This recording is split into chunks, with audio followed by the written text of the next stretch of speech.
Shin Mem Zayin, 1987. And the Rebbe begins in this Farbrengen speaking about, a lot of times he starts off with the Farbrengen with the term Hoischim bebracha. We open up with bracha. And usually just means greetings and blessings, but the Rebbe elaborates upon it that there's many brachas involved when people come together in the same place for a good purpose, and from that purpose should influence others, and it's an auspicious place because it's a place of davening and learning, that 770 is, and also it's an auspicious time. So all these things are multiplying the brachas again and again. That was the point that the Rebbe said up until this part of the Sikha. Now in this part of the Sikha, the Rebbe is going to ask, we can understand all the different brachas except the bracha that you're saying that this date is a special day and therefore it's a time of bracha.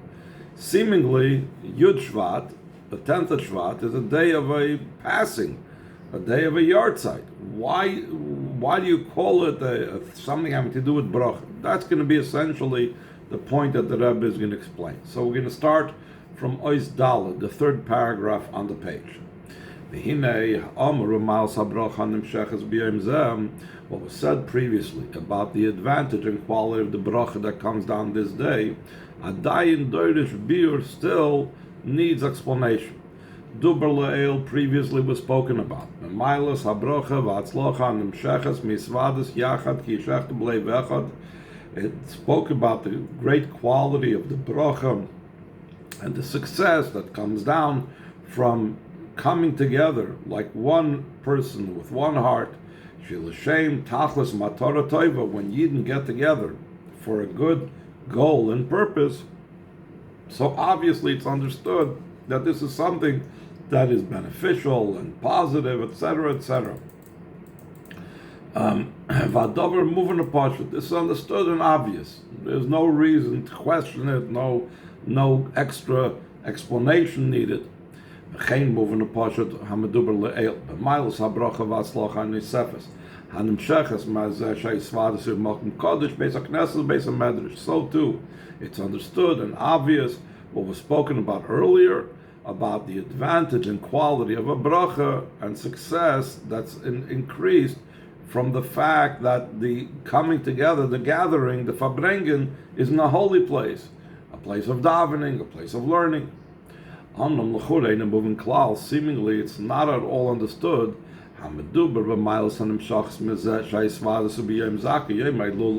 was spoken about earlier in the Farbrengen, about all the qualities and advantages that come about from the fact that the Farbrengen is in a auspicious date, in a meritorious date.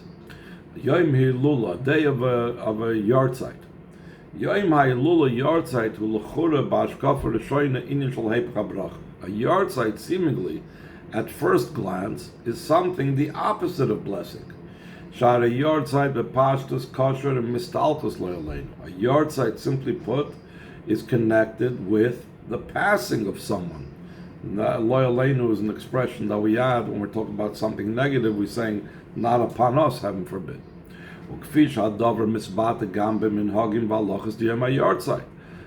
This idea that it has to do with the leaving of a person from this world is also expressed in the different customs and the halachas of what one is supposed to do on the day of a yahrzeit, Amiras Kaddish, the recitation of Kaddish, and similar.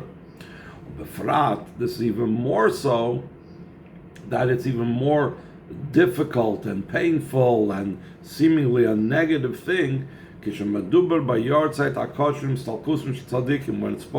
we're talking about a yahrzeit that's not just of an ordinary Jew, but it's talking about the passing of tzaddikim. There are different Mamori Chazal that explain the opposite of the blessing. They compare it to the destruction of the Beis HaMikdash, or they say it's even worse than the destruction of the Beis HaMikdash.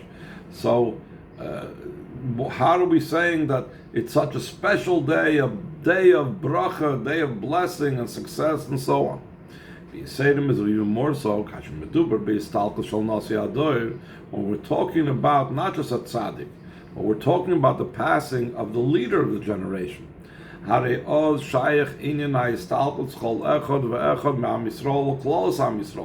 the passing is connected with and associated with every single individual of Klal Yisrael and Klal Yisrael as a whole. Rashi and Chumash says that the Nasi is the entirety of the people. So if the Nasi is the entirety of the Jewish people and the Nasi passes away, so it's understood the impact that this has on every single person. And if passing away is something that's obviously negative, and especially the passing away of a tzaddik, so the impact that should be having on us is not what the Rebbe said in the beginning of the Farbrengen, Poischim bebracha, and it's a time of atzlacha, and it's a time of success, and it's a time of additional brachas. Seemingly, the day of a passing is nothing about brachas and success. Valpizayin moving according to the Snan understood. How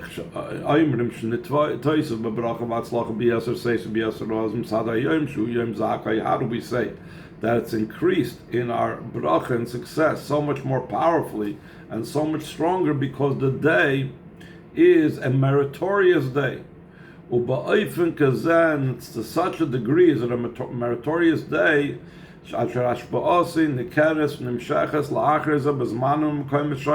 its influence is recognized and drawn down after the day in different times and places. That Rebbe earlier in the Farbrengen said that the purpose and the success of the Farbrengen and the bracha of the Farbrengen is not just at the moment of the Farbrengen. It's not just for those people present at the Farbrengen, but the success and the bracha of the Farbrengen is that those people that were at the Farbrengen, afterwards they go home, and afterwards they communicate with others, and they bring the message of the Farbrengen to other people in other places past the time of the Farbrengen. So that means that the bracha and the atzlacha of the Farbrengen is something that is an ongoing process over different places and different times.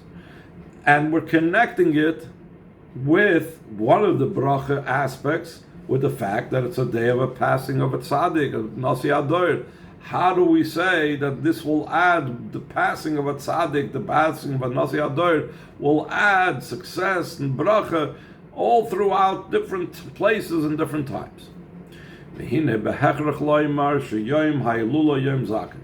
is something that we must say, that the day of a passing of a tzaddik is a meritorious day. And it draws down blessing and it draws down success. Why must we say so? It's a custom amongst Yidden that we arrange a get-together of Farbrengen during a time of a passing of a tzaddik. And the custom of Yidden is itself Torah. So if it's a custom, so it's as if it's written in the books. Skip the parentheses. Especially that this custom to get together on the date of the passing of a tzaddik is something that is spread out throughout the whole scattered Jewish people. Then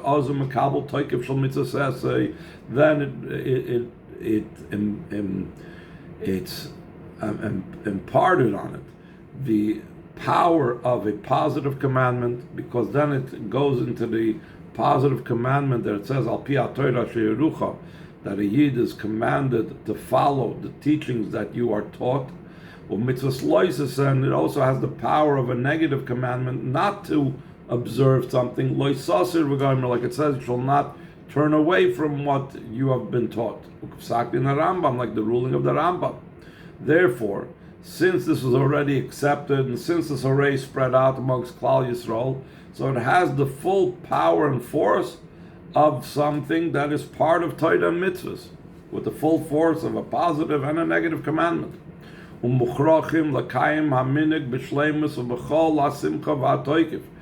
therefore we must fulfill the custom completely and with the entire joy and power, the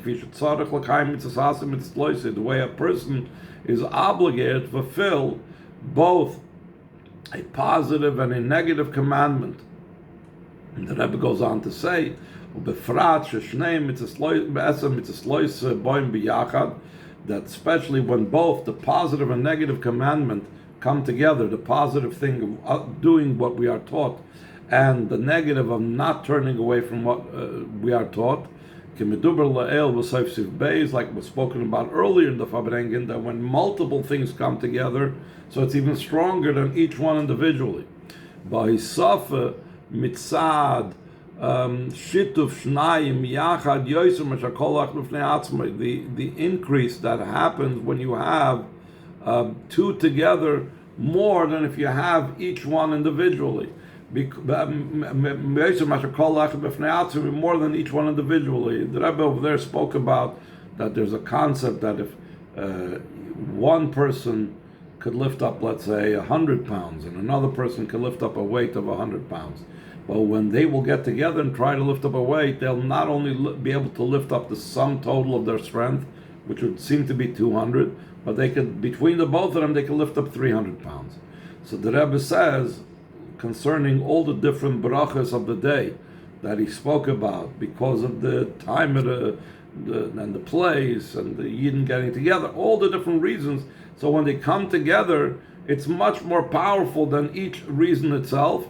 And the same thing over here, when there's a mitzvah aseh and a mitzvah loises, to celebrate the day of a passing of a tzaddik, so then it's much more powerful than if you just have a mitzvah aseh alone or mitzvah loises alone. Now the Rebbe says, we're talking about a day, a meritorious day. Usually, the custom of the Rebbe's Farbrengens, there were sometimes exceptions depending on certain situations, but in general, the Rebbe would Farbreng at the conclusion of the particular day. In this case, the Rebbe would Farbreng Yud Shvat at night, 9:30, after the Seder in Yeshiva in 770 was over. The Rebbe didn't want to disturb the Seder in 770. And he did not Farbreng the night going into Yud Shvat. Again, there could be other exceptions, but in general, whenever the Rebbe Farbreng Yud Shvat, Yud Kislev, Purim, whatever it wasn't the night going into the date, but it was the night going out. So the Rebbe is saying, it's already like nighttime, past the day is already over. Yud Shvat's already gone. Yud Shvat was during the day. It's not now anymore. Though the Farbrengen is taking place at the end of the day, in other words, when it's nighttime already, and therefore it's not the actual day of Yud Shvat, it's already the date of the 11th of Shvat. But the cause and the reason why we're Farbrengen is connected with the actual day of the passing of the yahrzeit. Therefore, since we are having a Farbrengen in connection with that, we must say that it's not a negative thing, that date, but it's actually a good thing. Therefore, we must say that the day itself is a meritorious day. And the next part, the Rebbe is going to give us a general life lesson about how we are supposed to look at everything in this world, even from its externals, not even going on a deep internal type of view, but even in its externals. Oishei, third paragraph on the page. The explanation of this thing is by first prefacing a general idea, not concerning histalkus, not concerning a yahrzeit, a general idea about every event that takes place in this world. We must say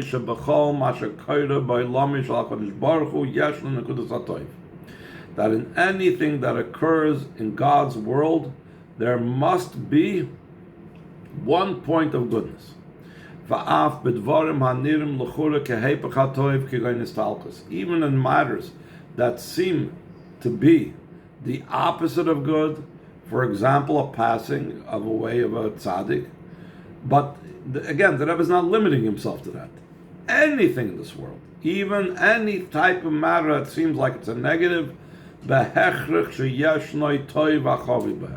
there there must be the concealed good that's in them. How come? What forces us to say that? So the Rebbe is going to explain the rationale behind this.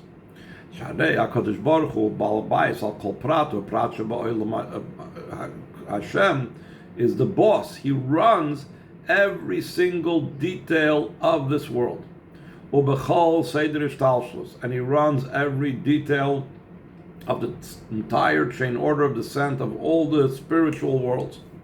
Like it's explained in detail in the teaching of the Baal Shem Tov, concerning divine providence, that Hashem's divine providence to specifically involve himself in the details of creation is even in the level of inorganic beings, like rocks, earth, water, etc., minerals.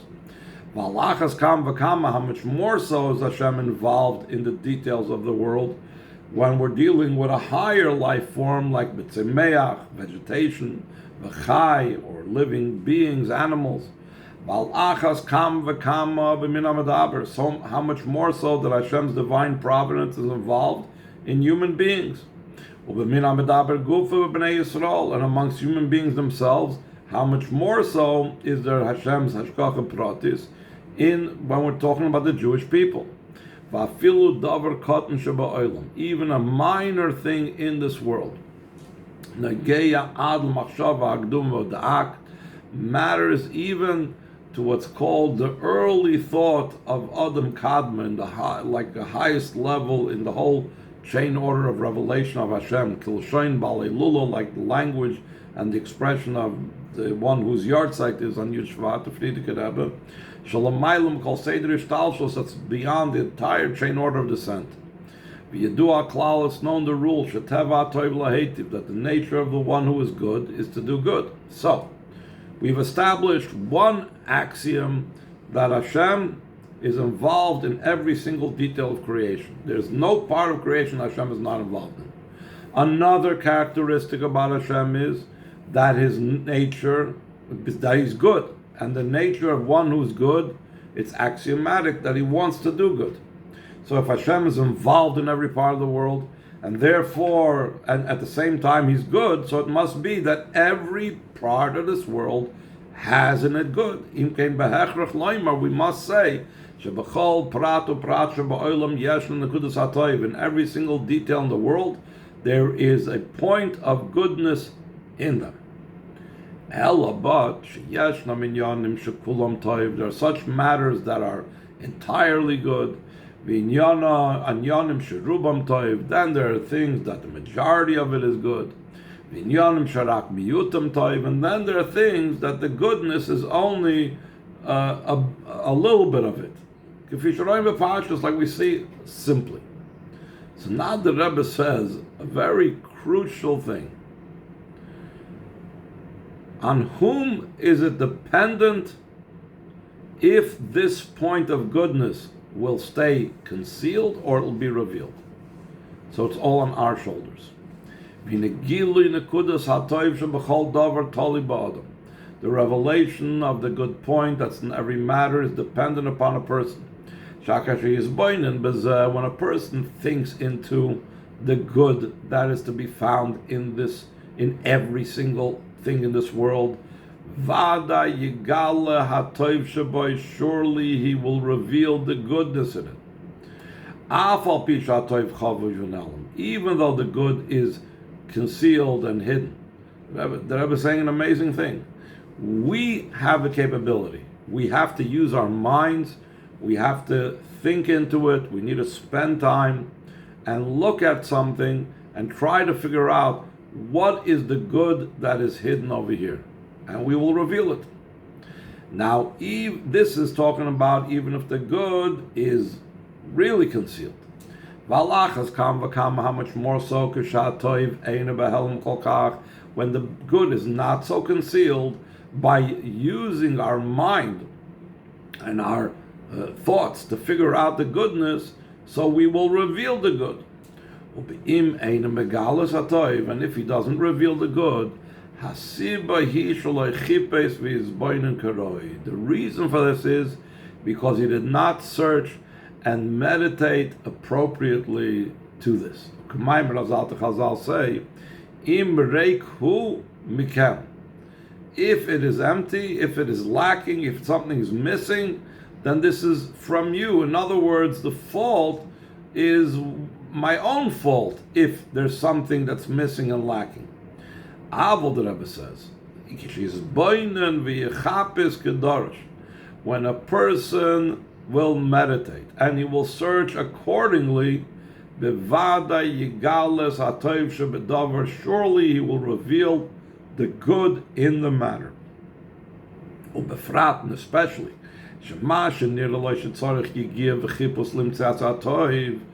even what it seems to him that he needs to put an effort to search and find the good. So the Rebbe says, the fact that we think that you need to work really hard to find the good that's concealed, zeu rak dimyon ba'alma. So the Rebbe says it's only our imagination that tells us that we need to go through such difficult things to find the good. Because even through meditating in a superficial manner, yimtzas atoiv, he will find the good, v'toiv amiti, he will find the true good, v'toiv nimshach b'pul nimsheches, and a good that comes down in an ongoing influence, that it's always ongoing, it's not just something of a temporary nature or something that's going to expire and so on. Valpi drishas haTorah, according to the demands of the Torah, shetzarich liyas ba'ifim the Torah oir. Torah is known as the Torah of light. What does that mean? That shekol davar yeh ba'ifim meir, that everything has to be in a way that it's illuminating. So since Torah demands it, so obviously it has to be in a luminous manner. Moving, it's understood the idea of goodness that's in everything has to become revealed and has to illuminate every single one, great ones and minor ones. That doesn't mean necessarily older and younger, but it means people of greater faculties and someone that's of minor faculties. The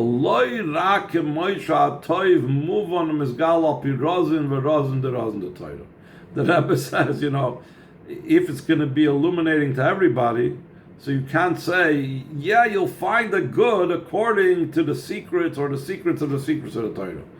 A cotton in Yediyah is someone that's minor in his faculties, is not going to relate to the fact that you tell them according to the secrets of the Torah, this is good.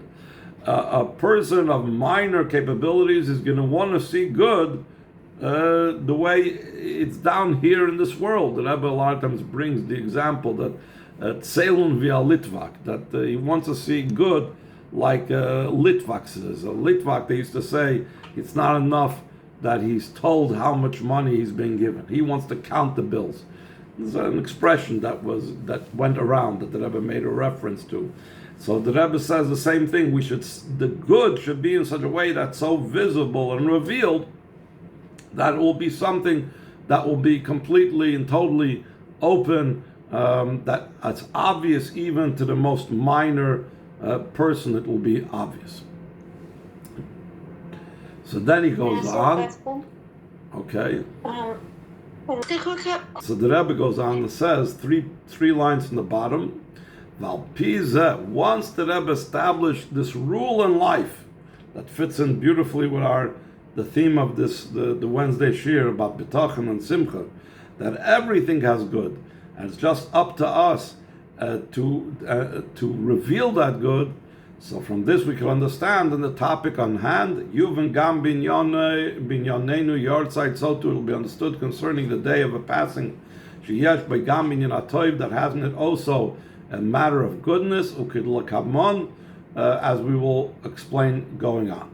Oizvav, Kudus Hatoiv should be Yortzeit, the good point that's in the day of an anniversary of a passing, Kosova Rambam. The Rambam writes a very interesting point.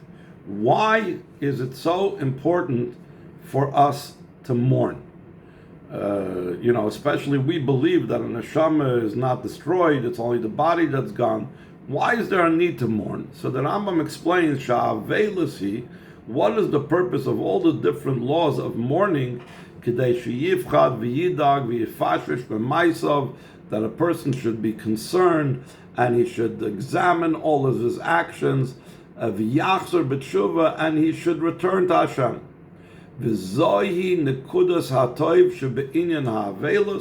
That is the point of goodness that's in the matter of mourning, which is tshuva, returning to Hashem, focusing on truth and reality, and realizing how fleeting the bodily, the physical life is, and to realize that the true life is the life of the soul, because after 120, there's nothing left of the body, and all it is the soul. So that's what the time and the purpose of mourning is, to focus on something more spiritual than physical and bodily pursuits. V'adrab. And the Rebbe says, even more so, this idea that during a yahrzeit, we are re-examining our purpose in life, we are re-examining our focus in life, ain't a toiv stam. This is not just an ordinary goodness. In other words, there's this type of goodness, that type of goodness, and also there's the goodness of a yahrzeit, because then we can re-examine our place in life.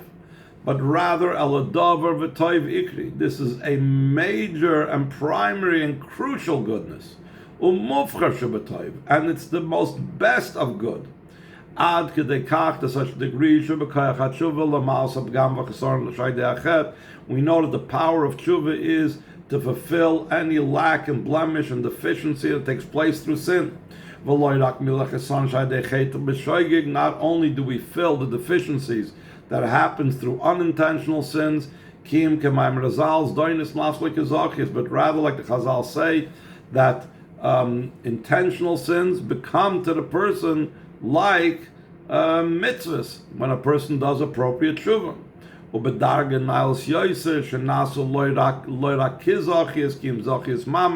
And even a higher level, it doesn't only become like mitzvahs, but it's actually merits themselves. When a person does appropriate tshuva, it transforms the averos themselves, the sins themselves. This takes place even during the actual days of mourning, the Shiva, the Shloshim, the year of mourning after a parent. And this is also understood in the point of goodness that's in the day of a yahrzeit. It's inyan hatshuva, it's the idea of returning to Hashem, va'adrab, even more so. In a day of a yahrzeit, it's even more emphasized the goodness that's in it,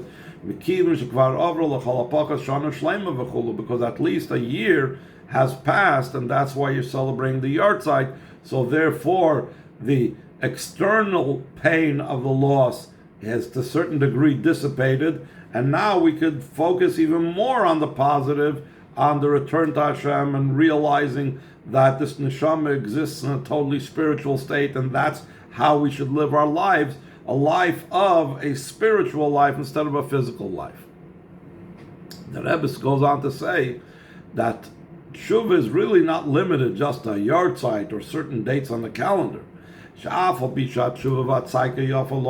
Rambam says, though tshuva and crying out to Hashem is always a beautiful thing, there are certain auspicious times for returning to Hashem. And one of these times is the day of the passing of a tzaddik. When the time of a yahrzeit comes along, so the very day itself turns into a day of return to Hashem. And therefore, and a Yid is given a special power and a special opportunity for tshuva. Then the tshuva is easier than in other times. And not only that, but it influences the person in a deeper, more internalized fashion. And because it influences the person deeper, therefore its influence continues for a longer duration of time, and many more places. Move on, according to this understood,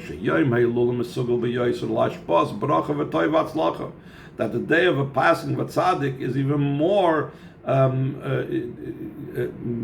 auspicious time for coming down blessings and good and success. Why is it? Since the day of return to Hashem, which is Atoiv Achi Ikri, which is the greatest good, so that brings in its wake all the goodness from above. The idea of tshuva and goodness and blessings that's in the day of a yahrzeit.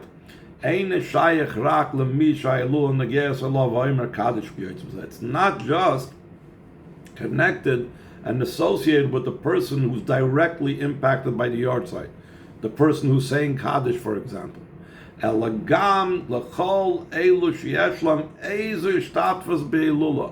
those that have some type of participation in the yahrzeit, at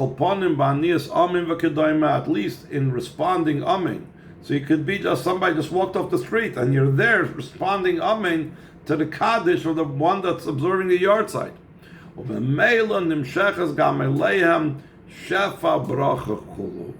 Therefore, even to them comes down a flow of blessings, etc. This is applicable also to a young child, whether male or female. A child may not appreciate the significance of the yahrzeit.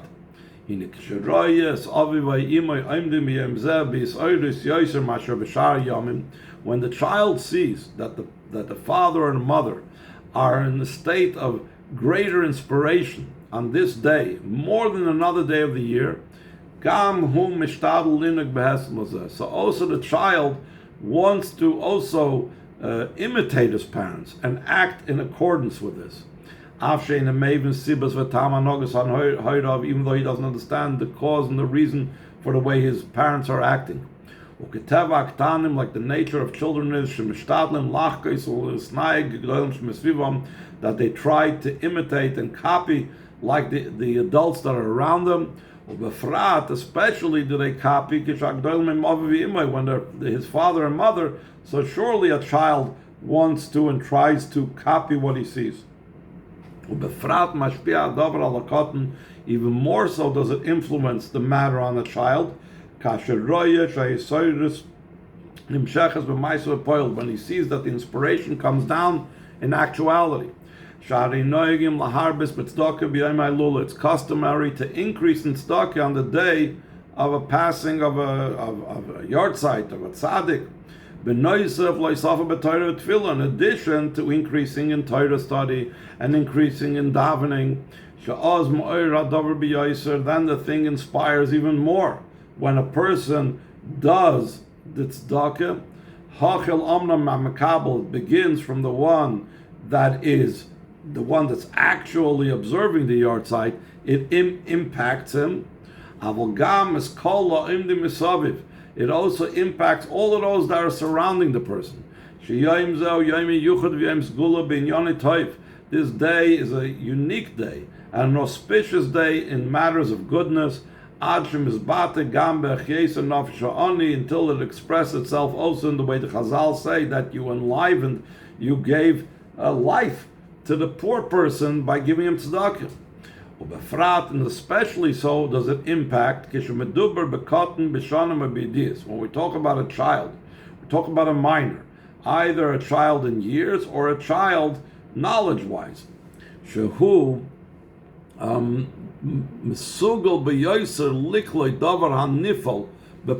he is more capable of taking in something that is affected in actuality, b'maisa, b'poil, actually in action.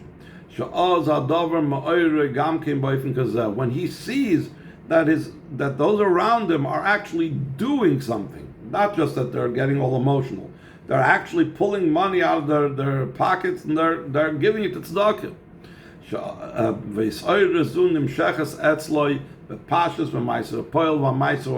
This inspiration that he sees by the adults around him comes down by him in a simple sense, in action. We know that action is primary. So the Rebbe says this is true by any day of a passing of a tzaddik. When speaking about, this is talking about any yard site, even an ordinary person. How much more so when it's tzaddikim, and how much more so when it's the leader of the generation. When it's speaking about the day of a passing of tzaddikim in general. How much more so on the day of the passing of the leader of the generation. It's self-understood that the great and good and multiple goodness and brachas that come down in this day. Similar to what it says to the first shepherd of the Jewish people, Moshe Rabbeinu. It says,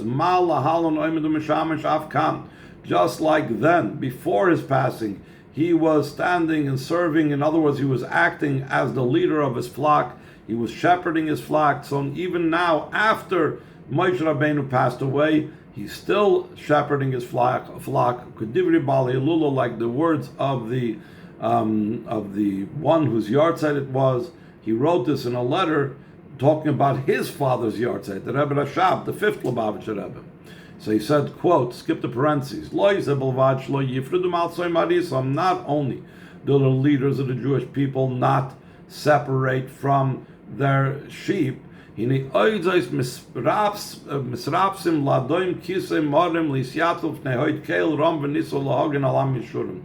climb up to the footstool, the exalted footstool of Hashem, to stand before the glory of the exalted King to protect the nation Yisrael. And they influence and bring down mercy and blessings and success to their students, not just their students, but to every Yid, to the entire generation, in everything they need. They even give them things that they're not even aware that they need. Like the statement of the one whose yahrzeit is the Frierdiker Rebbe, when one doesn't know that he's lacking something, just the opposite, so then it's even a greater lack, and it's a greater achmanis, he says, it's a greater pity on them, because they're not even putting in effort to get what they're lacking. It's like there are people, let's say, for example, that are homeless. People are homeless, so there's two categories. There are those that would wish that they would have a home, and then there's such people that got so used to it that if you start talking to them about moving them into a shelter or getting for them a home or whatever, they say, what do I need a home? I have this bench, it's nice weather, I live in California, I live in Florida, it's no problem, I'll just live outside on the pier, and that's it. So on them, it's even a greater achmanis because they don't even realize what they're missing. Same thing spiritually. There are people that are lacking spiritually, and they don't even know that they're lacking spiritually. In both of those cases, it's that the one who passed away on the day of his yahrzeit brings down to the entire generation brachas for everything they are lacking, even the things that they're not even aware that they're lacking. There's no need for additional explanation in the great quality of bracha and what comes down in this day, that comes down so much more powerfully and so much stronger, and an ongoing effect throughout all the ends of the earth. Until the main bracha comes down, and the true and complete redemption, speedily in our days mamish, and come down even more quickly and more mamish. He doesn't delay them even an eye blink. Immediately they are redeemed. And those that are resting in the earth will awaken and sing. And we find ourselves together with them. Neshamas begufim, souls and bodies. Be'eretz HaKodesh, in the Holy Land, B'Yerushalayim HaKodesh, in the Holy City Yerushalayim, U'Bahar HaKodesh, in the Holy Mountain, U'Beis HaMikdash HaShlish, in the third Beis HaMikdash, V'chol Zeh B'Simcha V'Tuv Levav. All this is with joy and gladness of heart.